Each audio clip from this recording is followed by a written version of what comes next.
أما بعد فأعوذ بالله من الشيطان الرجيم.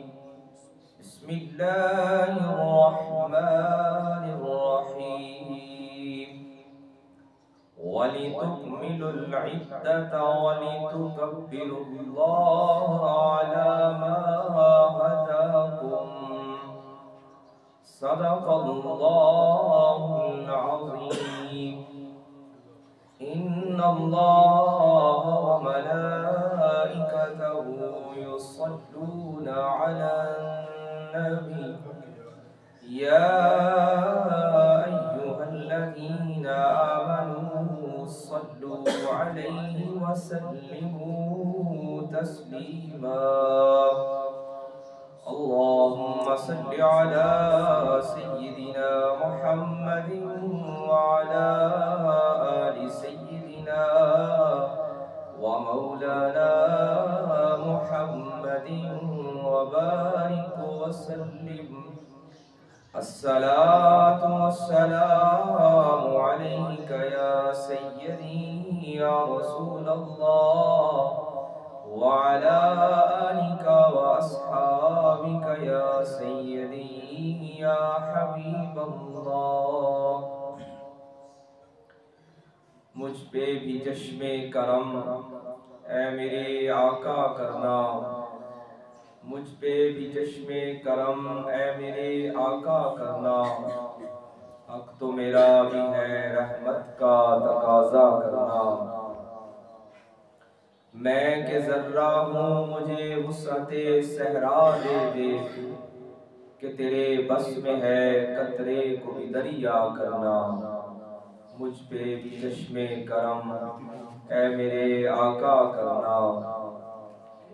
اور ان صحابہ کی خوش اتوار نگاہوں کو سلام، جن کا مسلک تھا طواف رخ زیبا کرنا. مجھ پہ بھی چشم کرم اے میرے آقا کرنا. بعد از حمد و صلات حاضرین مکرم، آج کے اس پر مسرت اور سعادت بھرے موقع پر ہم اللہ کے حضور اس کا شکر ادا کرنے کے لیے حاضر ہیں. آقا کریم نبی عظیم رؤوف الرحیم سید المرسلین خاتم النبیین صلی اللہ علیہ وآلہ وسلم ہجرت کے بعد جب مدینہ منورہ تشریف لائے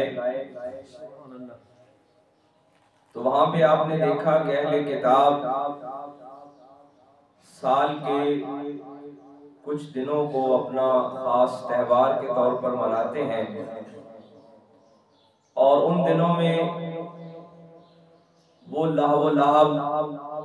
اور بےہودہ قسم کے مشاغل میں مصروف ہوتے ہیں. آقا کریم امام الانبیاء خاتم الانبیاء صلی اللہ علیہ وآلہ وسلم نے اپنے صحابہ اکرام رضوان اللہ علیہم اجمعین کو حکم ارشاد فرمایا کہ ہم عید کا دن جو منائیں گے، ہمارا جو تہوار ہے، وہ رب کے حضور سجدہ شکر بجا لانے سے ہے. اور ان دو دنوں کو، ایک عید الفطر اور ایک عید الاضحیٰ، ان کو آقا کریم علیہ السلام نے رب کے حضور سجدہ شکر بجا لانے سے تعبیر کیا ہے، اور بتایا ہے کہ ہم ان اہل کتاب کی طرح اپنے ان خاص دنوں کو، خاص تہواروں کو لہو و لعب اور بےہودہ قسم کے جو امور ہیں ان سے خراب نہیں کر سکتے، بلکہ جس طرح بندہ مومن کے شایان شان ہے کہ وہ خوشی میں بھی اور غم میں بھی اپنے پروردگار کے حضور سر کو جھکاتا ہے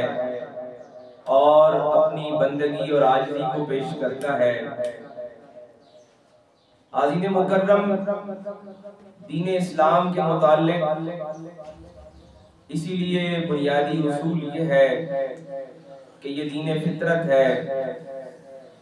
دین فطرت ہونے کا مطلب یہ ہے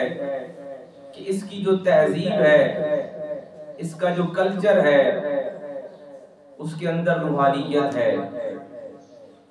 اور اس کے اندر وحدہ لا شریک کی بندگی اور اس کے حضور نیاز مندی،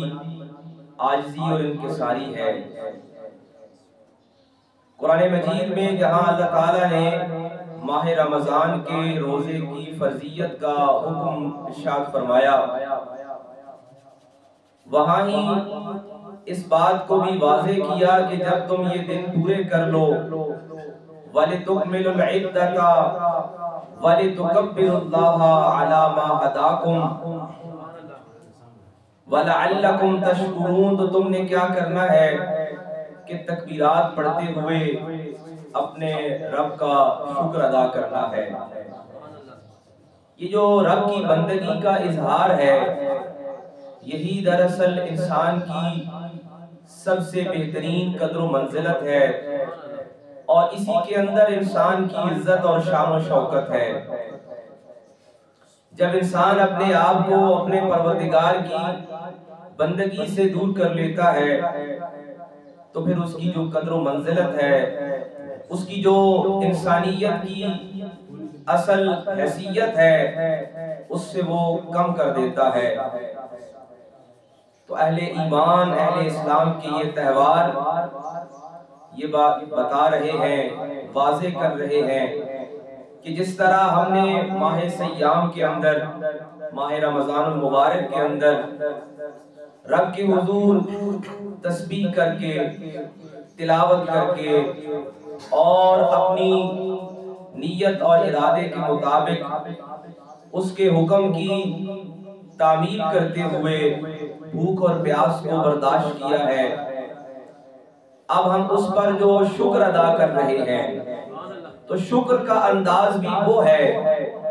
جو اللہ تعالیٰ کو پسند ہے، جو اللہ کے محبوب کا پسندیدہ ہے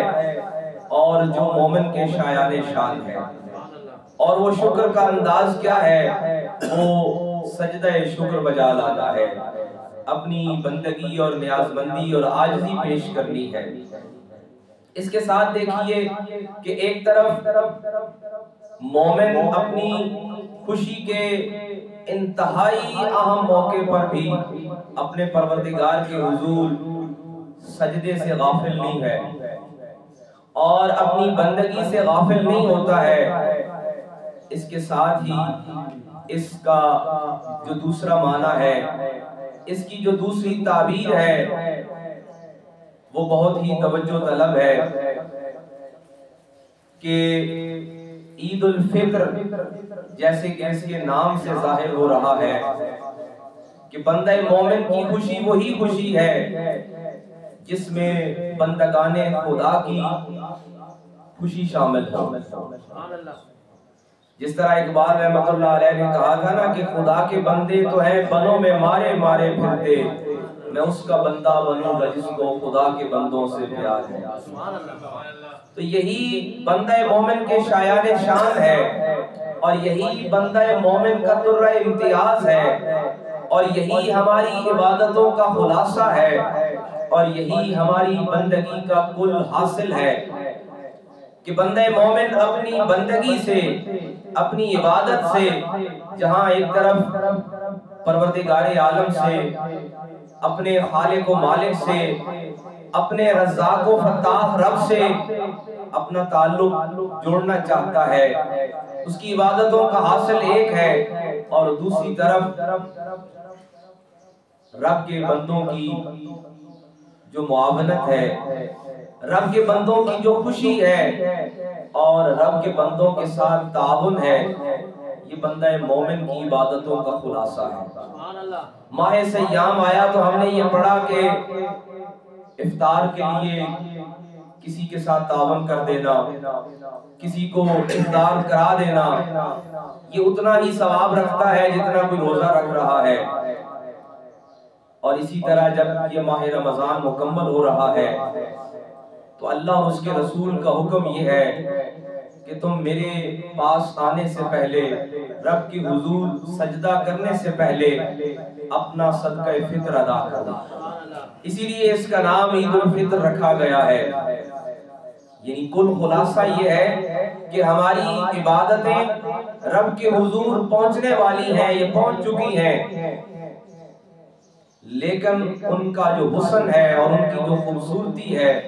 وہ یہ ہے کہ ہمارے معاشرے کے ایسے افراد جو ہماری توجہ کے مستحق ہیں ان کو ہم اپنی خوشیوں میں شامل کریں۔ حاضرین مکرم، یہی اس دین کا حسن ہے اور یہی اس دین متین، دین اسلام کی خوبی ہے کہ معاشرے کے تمام افراد کو، اب جب ہم ان کے بارے میں پڑھتے ہیں نا کہ صدقہ فطر کس کو دیا جائے گا، تو قرآن و حدیث اس بات پر گواہ ہے کہ وہ سب سے پہلے اقربا سے شروع ہوتا ہے۔ اس لیے کہ جیسے میں نے عرض کیا کہ جب انسان اپنی بندگی پیش کرتا ہے تو دراصل وہ اپنی انا کو ختم کرتا ہے۔ سجدہ کرنے کا مطلب کیا ہوتا ہے؟ جھکنے کا، کہ انسان اپنے تکبر اور اپنی انا کو ختم کر کے اپنے پروردگار کے حضور اپنی عاجزی پیش کرتا ہے۔ اور رب کا حکم یہ ہے کہ جب تم میرے پاس اپنی بندگی اور اپنی عاجزی لانا چاہتے ہو تو پھر اس عاجزی کا اظہار یہ ہے کہ جو تمہارے وہم و گمان میں اور تمہارے دلوں کے جو بنائے ہوئے اپنے سانچے ہیں ان میں جو تمہارے اناؤں کے سب سے بڑے دائرے لگے ہوئے ہیں، ان میں سب سے بڑا انا کا جو دائرہ ہے وہ ہماری برادری کا ہے۔ ہم یہ کہتے ہیں کہ ہم سجدہ کرنے کو تو تیار ہیں، لیکن ہمیں یہ نہ کہا جائے کہ ہم نے اپنے کسی بھائی کو گلے لگانا ہے کیونکہ وہ تھوڑا کمتر ہے۔ تو اللہ اور اس کے رسول کا حکم یہ ہے کہ یہاں آنے سے پہلے، رب کے حضور اپنا سجدہ پیش کرنے سے پہلے اپنی ان اناؤں کو ختم کرو، اپنی ان بنائی ہوئی جو تمہاری ضد کی حدیں ہیں ان کو ختم کرو اور اقربا سے شروع کرو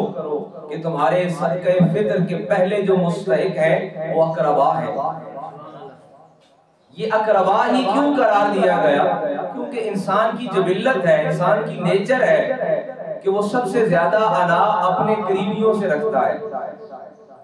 اور رب کے حضور عاجزی کا دعویٰ کرنے والے اور رب کی توحید کا دم بھرنے والے اور پروردگار عالم کے سامنے سجدہ بجا لانے والے کے لیے حکم یہ ہے کہ اپنی ہر انا کے بت کو توڑ دو۔ اور وہ انا کا بت کیا ہے کہ ہم نے اقربا کے لیے ایک بت بنا رکھا ہے کہ رشتہ داروں کو تو ہم نے ہر صورت نیچا دکھانا ہے، اور رب کا حکم یہ ہے کہ میری بارگاہ میں سجدہ کرنے سے پہلے یہ تمہاری جو اندر کی انائیں ہیں نا، یہ جو تکبر کے بت ہیں جو تم نے اپنی برادری کے لیے اور اپنے اقربا کے لیے بنا رکھے ہیں، ان کو ختم کر کے رب کے حضور سجدے کے لیے حاضر ہو جاؤ۔ تو عزیز مکرم، آقا کریم علیہ السلام کی سیرت مطہرہ کو پڑھا جائے اور جب قرآن کی آیات کو بغور دیکھا جائے تو پتہ چلتا ہے کہ رب کے حضور بندگی، عاجزی اور انکساری اور سجدہ گزاری اسی وقت قبول ہے جب بندہ اپنے ذاتی نفس کے بنائے ہوئے ان دائروں سے اور ان بتوں کو توڑ کر اپنی ان اناؤں کو ختم کر کے رب کے حضور اپنی عاجزی پیش کرتا ہے۔ اسی لیے بتایا گیا کہ آقا کریم علیہ السلام کے فرمان میں کہ میرے رب کا فرمان اور حکم یہ ہے کہ یہاں پہ سجدہ وہ کرنے آئے جو اپنا صدقہ فطر ادا کر لے۔ اس لیے کہ جب وہ صدقہ فطر ادا کرنے جائے گا، اس میں حکم یہ ہے کہ فطر لینے والا دروازے پر نہ آئے، بلکہ جس نے ادا کرنا ہے وہ خود تلاش کرے۔ اب جب وہ تلاش کرنے جائے گا تو اس نے وہ جو ضد اور انا اور تکبر کے دائرے بنا رکھے ہیں، باوجود اس کے کہ اس نے روزہ بھی رکھا، اس نے تسبیح بھی پڑھی، اس نے تلاوت بھی کی، اس نے تراویح بھی قیام بھی کیا، اس نے تلاوت بھی کی، اس نے سماعت بھی کی، لیکن اس کے دل کے اندر وہ انا اور تکبر کے بت موجود تھے۔ اللہ اور اس کے رسول کا حکم دیکھیے اور دین فطرت کا حسن اور اس کی خوبی دیکھیے۔ آج لوگ کہتے ہیں کہ جی ہم فطرت کے قریب جانا چاہتے ہیں۔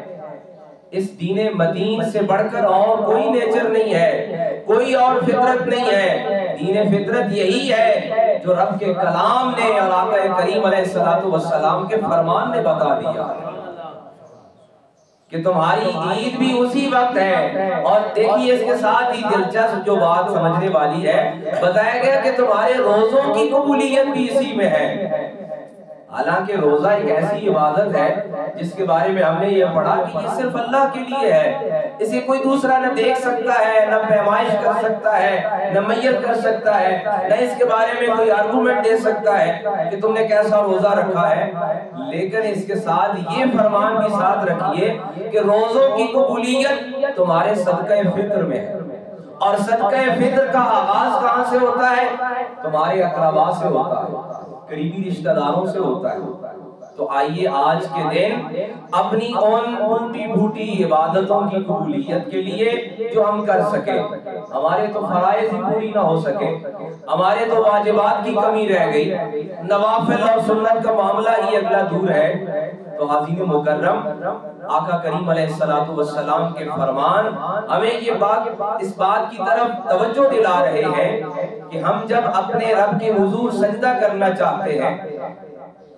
تو اس سجدہ کرنے کا مطلب یہ ہے کہ ہمارے دلوں کی بنائی ہوئی وہ جو انا ہے اور وہ تکبر ہے اس کو ہم نے ختم کرنا ہے۔ عاجزی اور انکساری کا مطلب یہ ہے، سجدہ گزاری کا مطلب یہ ہے کہ بندے کے پورے کردار میں وہ سجدہ واضح ہونا چاہیے۔ اور وہ سجدہ واضح کیا ہے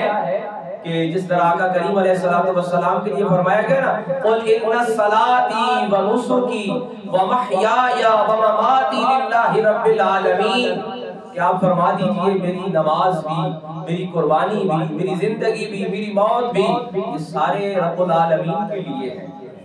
جب آقا کریم سے یہ کہلوایا جا رہا ہے نا تو اس کا مطلب اور مفہوم ایک عام بندہ مومن کے لیے یہ ہے کہ جب ہم یہ کہتے ہیں کہ ہم پروردگار عالم کے حضور سجدہ گزاری کرتے ہیں، اس کا مطلب یہ ہے کہ ہمارے دل کے جو بنائے ہوئے بت ہیں، ایک ہماری پسند ہے اور ایک رب العالمین کی پسند ہے۔